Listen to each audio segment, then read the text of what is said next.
What's up guys, Nemesis Coupe here, and today I'm going to show you how to replace the cabin filter in your Nissan Versa.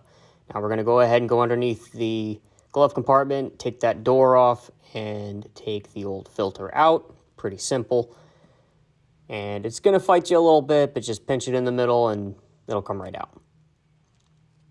Alright, we're going to go ahead and get our new filter. As you can see, the old one is pretty dirty. Compared to the new one, yeah, it'll definitely smell a lot nicer after putting the new one in. And same way you took it out, pinch it in the middle to make it a little easier to put it into that slot in the HVAC box. And you're going to want to put that lower corner in first, tuck the other part of it in.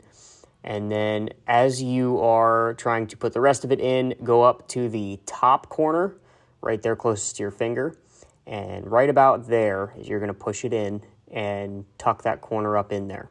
All right, make sure it sits nice and flat, and go ahead and put the door back on exactly the way you found it. Now the door has, I'm going to show you in a little second, the door has a little notch right there at the top.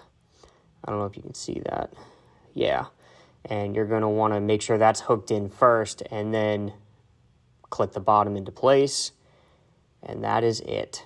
There you have it. That is how you replace your cabin filter in your Nissan Versa.